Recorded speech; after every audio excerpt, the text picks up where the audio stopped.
Uvira déclare son indépendance vis-à-vis de la République démocratique du Congo.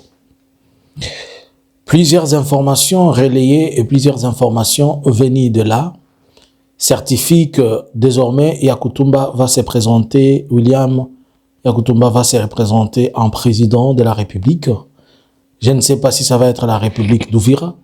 Je ne sais pas si ça va être quelle République. Mais Uvira se découpe de la RDC et devient donc autonome. Bonjour, bonsoir. Nous vous saluons de partout où vous êtes en train de nous suivre. Aujourd'hui, nous sommes le 8 du mois, de septembre 2025. L'actualité, aujourd'hui, elle sera trop saturée et les yeux de tout le monde vont se concentrer sur Uvira. Abonnez-vous, restez connectés et soyez avec nous. Nous serons un peu longs puisque, comme nous l'avons toujours été, et vous devez commencer désormais à souffrir d'avoir des analyses longues par rapport à comment ça a toujours été. Alors, les événements se sont tellement pressés et les événements ont pris l'ampleur de devenir grands que, à ce moment, on ne sait pas exactement qu'est-ce que nous pouvons conclure et qu'est-ce que nous pouvons dire. La société civile ainsi que la société civile d'Uvira, du territoire de la cité d'Uvira, ainsi que le groupe d'autodéfense Wazalendo, ils se sont dit, ont fait un communiqué de mandat à tout le monde aujourd'hui de ne pas sortir, de rester à la maison, puisque il va y avoir deux manifestations qui sont organisées d'une manière pacifique et ils vont aller déposer un mémorandum au niveau du gouvernorat de la province. C'est ce qui était jusque-là prévu. Et nous espérons que c'est ce qui va aller et c'est ce qui va marcher. Mais curieusement, ils ont promis que si leur mémorandum ne recevait pas de suite, ils vont chasser la FRDC et ils vont se proclamer étant un pays indépendant, ne dépendant plus de Kinshasa, ne dépendant plus de qui. Mais tout devient flou et tout devient brutal. Durant la soirée et durant la journée 17, le gouvernement de Burundi, pour éviter cette cacophonie et ce désordre qu'il y a dans la cité d'Uvira, s'est décidé de retirer ses troupes d'Uvira. Le Burundi officiellement a retiré ses troupes et laissé un problème qui est congolais entre les mains des Congolais. Là, ça devient trop compliqué. Mais jusque-là, nous n'avons toujours pas et nous ne savons pas l'accord qui lie le gouvernement burundais et au gouvernement congolais, puisque rien n'a été encore informé ou promis ou informé, ni le Parlement, ni la population, personne ne sait. On s'est toujours posé la question de savoir qu'est-ce qui lie le Burundi à la RDC par rapport à la question de la guerre. Qu'est-ce qui s'était convenu? Combien doit-il être payé? Pour combien de temps devra-t-il être là? Dans ce contexte tendu et ce contexte où les Wazalendo n'ont pas trouvé les réponses, les Wazalendo seraient donc en position de déclarer Uvira étant un pays indépendant. Voici les quelques noms que nous savons déjà qui vont composer leur nouveau gouvernement. Le président, c'est William Amuli Yakutumba, que vous connaissez, qui est le général en chef des représentants, qui est presque celui qui chapeaute le Wazalendo du nord et du territoire d'Uvira, ainsi que celui dans le territoire de Fizi. Le chef d'état-major, ça sera René Itombwe. Le vice-chef d'état-major, ça serait Ngoma Nzito, général aussi. Le chef d'état-major chargé des opérations, c'est le général Makanaki. Les commandants, ou bien les commandants, ce qu'ils ont appelé comme commandant de province, c'est Mouzé Mayele. Et ils prévoient comme premier ministre, comme premier ministre, Lumatela Bissa Bibo. Voilà quelques noms que nous venons de vous citer et nous venons de vous informer de ce que le Wazalendo sont en train de mettre en place comme étant leur gouvernement lors de la détermination ou bien de leur déconnexion de la cité de la RDC. Par la même occasion, nous apprenons que les frontières vont être fermées le port d'Ouvira va être d'abord temporairement fermé et les autres endroits et les autres axes ne sortiront pas. Alors, si nous sommes en train de dire qu'ils vont devenir un pays, est-ce qu'ils vont devenir seulement un pays dans Ouvira? Non. Ça va prendre Ouvira et tout le territoire de Fizi. Le territoire de Fizi, il est aussi grand. Le territoire de Fizi, il est grand. Parce que quand vous quittez Ouvira, vous prenez tous ceux qui connaissent l'axe là, et vous prenez tous ces axes à partir du port d'Ouvira, vous allez vers Kigogo, et vous allez partout là-bas, c'est les Nundu, les Lucenda, Baraka, Misisi, jusqu'à l'entrée avec la province du Tanganyika. C'est une grande et vaste étendue. Ces parties ou ces tronçons de territoire, il est riche. Il est riche en plusieurs ressources naturelles et minérales. Premièrement, il y a la pêche avec le lac Tanganyika, qui est le lac le plus poissonné de l'Afrique, comme vous le savez. Ils ont aussi la facilité avec la frontière, avec le Burundi, pour faire les commerces transactionnels, le commerce, disons, transactionnel, ou bien le commerce inter-région, je peux dire ça. Cet axe, elle est riche en minerais, notamment il y a beaucoup d'or dans les territoires de Fizi. Il y a du coltan, il y a de la castérite. On soupçonne aussi dans toute cette partie-là, il y a du pétrole. On n'oublie pas que toutes les parties de montagne et consorts, la population vit de l'agriculture, de l'élevage. Donc, sur le plan économique, c'est une entité qui se suffit. Là, nous sommes en train de parler en termes de milliers de kilomètres carrés. La population de cette contrée, elle est divisée entre plusieurs tribus. Nous avons les Fuliru, nous avons les Nindu, nous avons les Bembe, nous avons aussi les Nyamulenge, les Mulenge, ceux qui habitent le plateau de Mulenge. Dans les territoires de Fizi, il y a aussi certaines personnes qui sont liées à la Tanzanie, notamment vers l'île de Bwari, où on parle de Babwari, qui sont en partie tanzaniens et en partie congolais. Nous devons retenir que le Fizi est aussi connecté à la province du Tanganyika. Mais géographiquement, ça va devenir impossible et difficile pour que on déclare une indépendance dans la cité d'Ouvira et déclarer que Ouvira devient indépendant par rapport à plusieurs choses. La position géographique de l'espace qu'ils sont en train de déclarer, c'est un espace aussi compliqué. Puisque sur la nationale numéro 2, qui vient de la route Bukavu, jusqu'à Luvungi, ils ont les M23. Sur l'axe de l'Est, de l'Est, du côté, vous avez la frontière de Burundi avec Kavimvira qui est là-bas. Sur le contour vers les monts Mitombo et tout ça, vous avez déjà les M23 qui a presque encerclé tout. Et sur la sortie vers la fin du territoire de Baraka, quand vous êtes entré à Misisi, vous foncez, vous voulez aller jusqu'à sortir vers Nyunzu, dans les Katanga, vous avez la frontière avec les Katanga. Cela veut dire que Ouvira serait comme s'il se retrouve au centre. Et n'oublions pas que le Burundi est allié à la FARDC. Cela veut dire que la FARDC est en position de frapper celui qui est à Ouvira s'il n'a pas une bonne stratégie militaire. Puisque c'est facile que les FARDC entrent par Burundi et que les FARDC entrent par derrière, à partir de Nyunzu vers Fizi pour venir les mettre au milieu. Alors, dans ce contexte-là, vont-ils vraiment prendre les risques de se déclarer étant un pays indépendant, sachant qu'il y a d'abord les FARDC qui sont là, et les FARDC sont suffisamment nombreux. Mais il faut noter, il faut ne pas oublier l'influence qu'ont les Wazalendo dans la cité d'Ouvira, et beaucoup de Wazalendo, ils peuvent faire venir d'autres Wazalendo. Pendant ce temps, nous pouvons nous poser des questions. Où vont-ils tirer les armes et les munitions? Ils peuvent maîtriser les FARDC et se servir des armes des FARDC. Et se servir de ça comme munition. Mais ça ne prendra pas longtemps. N'oublions pas aussi que le Burundi peut être une main forte pour eux, les appuyant pour permettre à ce qu'ils empêchent l'avancée du M23.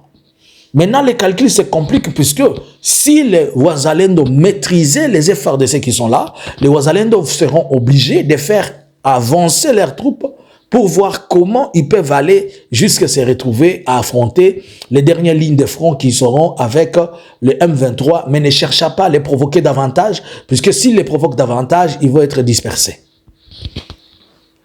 Il y a plusieurs, quelles peuvent être directement les conséquences? C'est d'abord, perdre Uvira, c'est perdre une position stratégique pour la FARDC. Cela veut dire que la FARDC, même au Burundi, elle n'aura plus la force, elle ne pourra plus se permettre d'entrer, même si elle veut entrer par le Burundi, ça sera difficile pour lui, puisque maintenant il aura des ennemis, à savoir le M23, il aura aussi l'ennemi qui est de l'autre côté, qui sont les Wazalendo. Ben, nous avons une force qui est au milieu, et nous ne savons pas qui va prendre quelle position. Ce sont les FDLR et les autres groupes armés qui appartiennent au Burundi. Vont-ils faire alliance avec tous les Wazalendo qui sont là, ou comment? Il y a une faille dans le Wazalendo. Pour parler, ils parlent d'un seul langage. Mais sur le plan opérationnel, ils sont divisés. Il y a plusieurs groupuscules de Wazalendo. Il y a plus de 30 ou 20 qui sont déjà là dans la cité d'Uvira. Ils peuvent appeler du renfort, mais je ne crois pas qu'ils vont faire 30 000 hommes à Uvira. Et s'ils font 30 000 hommes, où vont-ils trouver 30 000 armes et où vont-ils trouver suffisamment de munitions? Le calcul le plus probable pour le moment, c'est que la FARDC les maîtrise tous, les neutralise et les arrête. Ainsi donc, il sera peut-être possible que dans les jours à venir, si les Wazalendo n'ont pas réussi à dominer la FARDC sera obligée de pouvoir les dompter et les gens tels que le Makanaki, les Yakutumba et tout ça, ils vont être amenés directement à Kinshasa, arrêtés et jugés d'une manière la plus sévère. Cette confusion profite au M23. Puisque déjà, il se fragilise. Vous devez comprendre que déjà, la FARDC a commencé à nier que sur le plan organisationnel, ce n'est pas lui qui gère les Wazalendo. Nous avons crié et nous avons dit, vous êtes en train d'armer les civils, mais un jour, vous en payerez le prix. Félix, eza responsabilité na yo, aussi lisango. Makambo okima awezate. Nengo bandara biloko ango, aussi lisango. La situation est le plus compliquée pour le gouvernement, puisque le gouvernement est en train de se détacher de quelque chose qui le prend au cou. Aujourd'hui, le gouvernement ne peut plus nous expliquer comment il va nier que les Wazalendo ne sont pas sous sa responsabilité, alors que le même gouvernement payait les Wazalendo, il leur donnait des armes, il leur donnait des munitions. Nous sommes presque en train de vivre en Haïti ici, bis. Pour les gens qui m'ont toujours suivi dans l'aspect spirituel, un jour, j'avais dit que l'Éternel m'avait informé et me dire que l'on veut faire de votre pays un Haïti. Mais moi, l'Éternel, j'ai refusé cette histoire-là. Je vais demander à ceux qui me suivent spirituellement, mes enfants, essayez de me remonter ces messages. Je l'ai donné en 2022, où l'Éternel me disait que dans les jours à venir, on a besoin de faire de votre pays un Haïti, un second Haïti. Et le Seigneur m'avait parlé de ça depuis longtemps et il m'a encore rappelé. Mais cela n'arrivera pas pour votre pays. Si Uvira se déclare devenir un pays indépendant, toute la question, qui balkanise la RDC? La question de la balkanisation, elle vient encore à la table. Cette histoire, même si on la règle politiquement, sans qu'elle ne soit réglée militairement, c'est déjà un cancer dans la population d'Uvira. Le cancer a commencé par lui-même Félix, qui avait promis à la population d'Uvira de les traiter d'une manière spéciale, puisqu'ils étaient le bouclier, ou bien c'était eux la force de la résistance. Et c'est par eux qu'ils ont commencé même. Les Yakutumba dont je suis en train de vous parler ici, les Makanaki, sont passés à l'identification biométrique de la FARDC. On les avait remis leurs cartes biométriques et on les avait donné, excusez-moi, on les avait donné, je ne sais pas, à chacun si c'était 50 €, quelque chose comme ça. Mais maintenant, si le même personne à qui on a promis un traitement particulier et que jusque-là, le gouvernement compris que même Bitakwira, qui était l'envoyé du gouvernement, était descendu là-bas pour leur dire qu'on fera de Uvira une autre province. Cela était déjà entré dans leur tête que nous pouvons aussi devenir indépendants puisque nous nous suffisons. Économiquement, peut-être ils vont dire politiquement, ils vont s'arranger. Ils vont désormais avoir un maire, un gouverneur provincial. Ils vont avoir 2 provinces et ils peuvent discuter après. Ils vont dire que le territoire de la cité d'Uvira, c'est la capitale, avec comme province autre Baraka, je ne sais pas. Comment ils peuvent le diviser administrativement? Mais là, on va se retrouver à avoir un pays différent d'un autre. La question la plus importante, que fera le gouvernement dans ce contexte? Va-t-il dialoguer avec eux? Va-t-il leur interdire de passer à ceux qui sont en train de vouloir maintenant? Ça sera difficile. Il faut éradiquer cela militairement pour empêcher que tout celui qui aura cette idée, que cela n'existe plus. Si Uvira déclenche cela, tous les autres endroits, chacun va demander son autonomie. Il est possible que les Maïmaï dans les territoires de Maniema, qui est aussi grand, le demandent. Il est possible dans les territoires de Walikale que ceux qui sont à Walikale avec les guidons demandent leur autonomie aussi, leur indépendance. Il est possible que ceux qui sont dans l'Ituri demandent leur indépendance. Donc les pays ou la partie de l'Est, elle va être déchirée et déchirée en plusieurs groupuscules de ceux qui vont appeler comme des pays. Nous sommes dans une situation qui demande le dépassement de ses intérêts personnels. Le président Félix, s'il ne comprend pas ici que la situation dépasse ce qu'il est en train de voir à Kinshasa avec les tapis rouges, alors il n'a rien compris.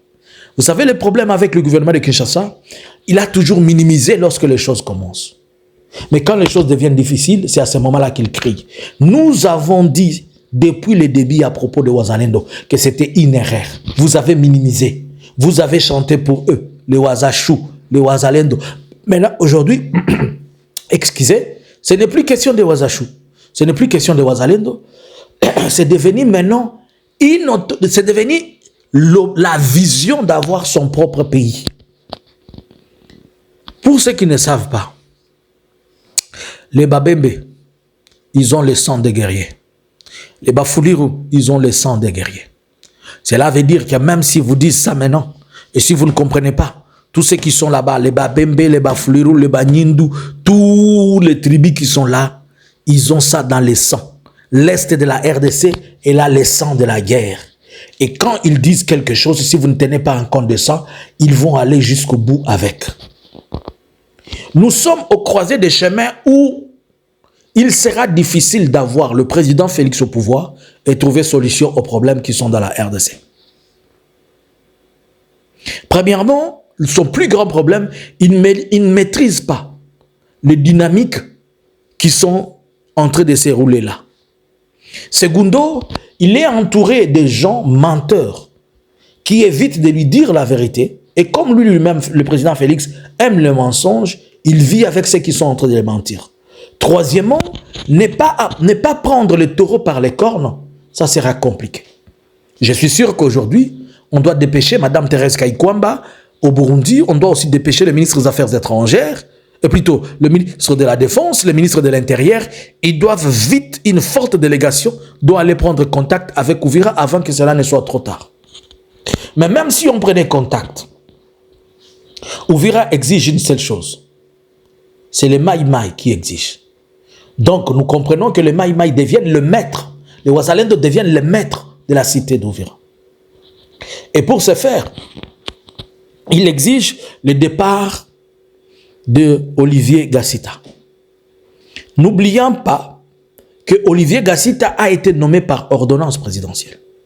Donc le président doit faire une autre ordonnance pour annuler, ou bien on peut les rappeler d'urgence. Mais si on les rappelle aussi d'urgence et qu'ils partent, ça sera encore un autre problème pour la République démocratique du Congo, pour le commandement, puisque le président va plonger dans un autre problème purement diplomatique avec le pays de la région, tel que le Rwanda, qui va encore dire, vous voyez ce qu'on est en train de faire là-bas, et les M23 vont crier sur la question de l'ethnie de certaines personnes.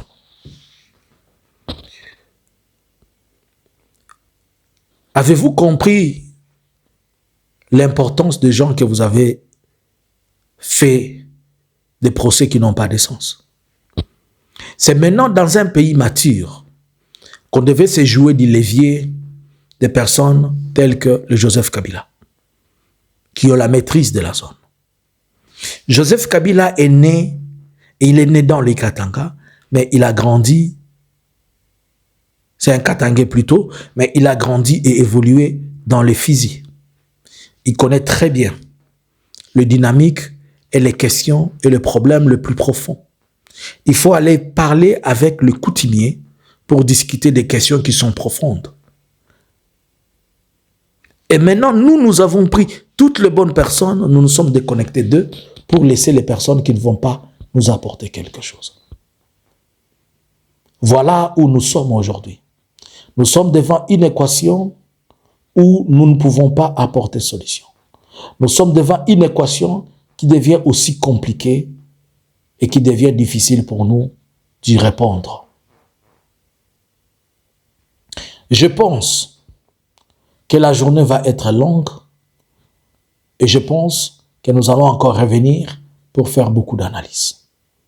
Les Burundis qui retirent ses troupes, ça sent la fumée, il ne veut pas.